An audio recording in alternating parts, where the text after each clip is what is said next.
We are in a cold civil war. We are in a cold civil war.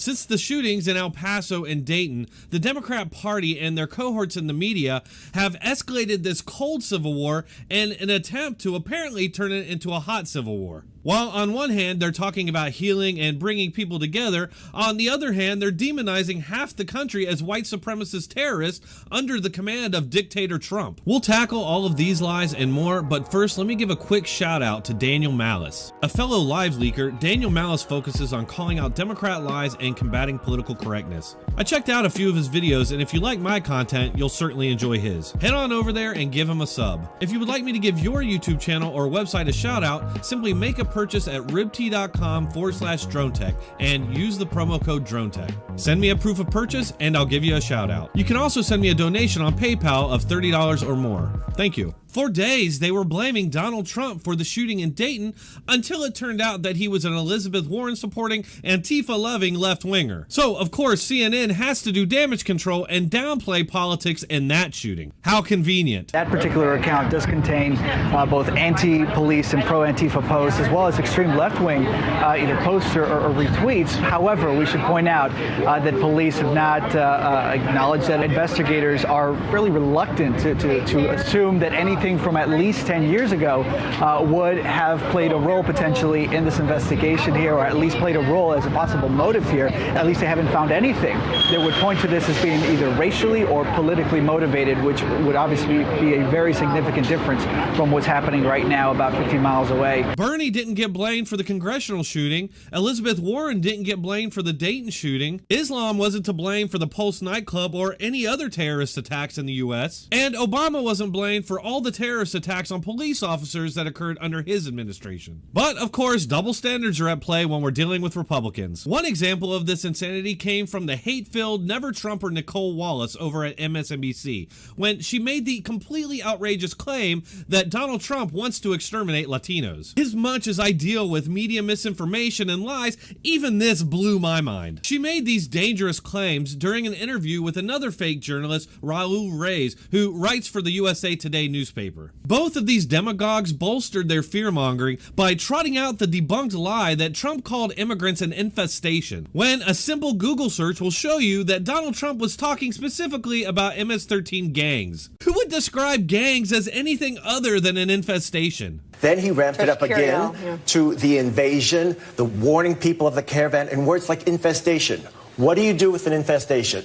With an infestation, the conclusion is to attempt an extermination. You don't have a president, as you said, talking about exterminating Latinos.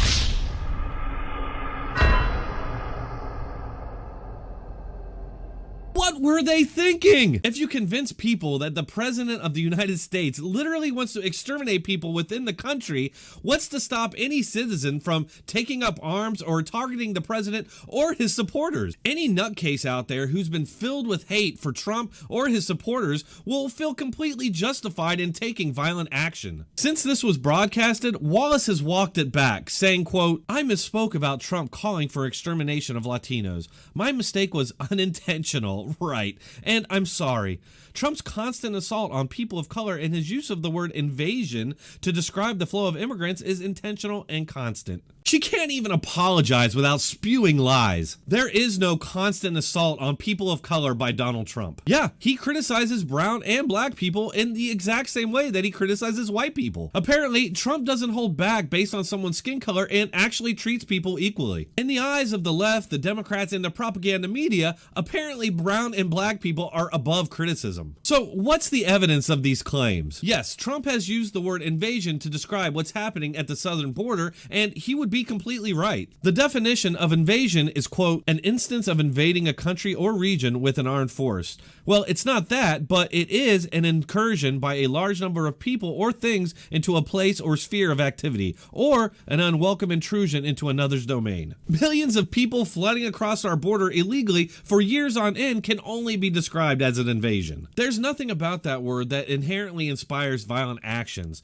If it were, there would certainly be a lot more violence. Millions of us see it for what it is, a stark description of the reality of the situation that we're in right now. Something that our media purposely ignores in favor of political propaganda for the Democrat Party. The use of the word invasion to describe what's happening at the southern border is nothing new. For example, California Representative Elton Gallegly once described it as an invasion during a speech on immigration reform in 1995, which is when Bill Clinton was president. He said, quote, "For many years, many of us in California, Texas, and other states that have been disproportionately impacted by illegal immigration have been walking through the halls and through this body ringing alarm bells. We have been urging this Congress to wake up to the fact that our country is, in effect, under a full-scale invasion by those that have no legal right to be here, yet who come by the thousands every day and consume precious social benefits that are denied every day to legal residents who are truly entitled to those benefits." In November of 1994, California voters approved Proposition 187,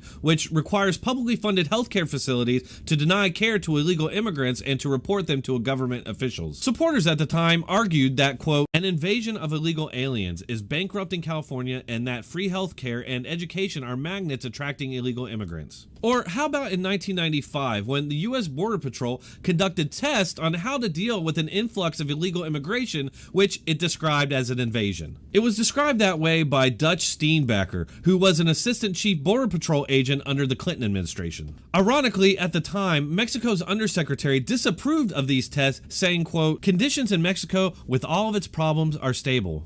So I view an invasion of thousands of Mexicans across the border to be, as you Americans say, far-fetched." Of course, we know differently now, since thousands of illegal immigrants flooding across our border has become commonplace, and that the term invasion was accurate. Another fake media narrative busted. At the same time that Wallace is accusing Trump of wanting to exterminate Latinos with absolute lies, we have others at MSNBC straight up calling Trump an existential threat to this country. Again, something that's an existential threat to this country must be taken out or fought. MSNBC is giving license to their base to take whatever action they see fit to remove this threat, which would no doubt lead to a civil war.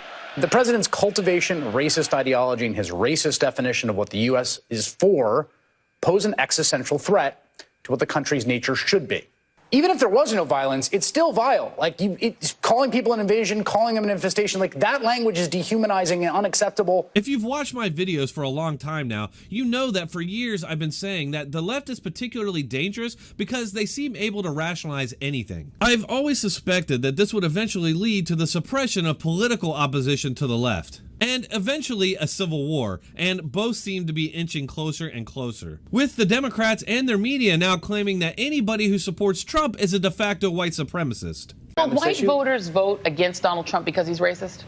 Show that I'm not a racist. And if they can be convinced that even if you are not a racist, if you vote for a racist, it's giving aid and comfort. Quickly, Jason, and then Maria. This despite the fact that Trump has been denouncing white supremacists and white nationalists going back years. No tolerance for anti-Semitism in America or for any form of religious or racial hatred. We are a country that stands united in condemning hate and evil in all of its very ugly forms. We want our country to be a place where every child from every background can grow up free from fear, innocent of hatred, and surrounded by love, opportunity, and hope. Racism is evil, and those who cause violence in its name are criminals and thugs, including the KKK, neo-Nazis, white supremacists, and other hate groups that are repugnant to everything we hold dear as Americans. Those who spread violence in the name of bigotry strike at the very core of America. The vile poison of anti-Semitism or those who spread its venomous creed.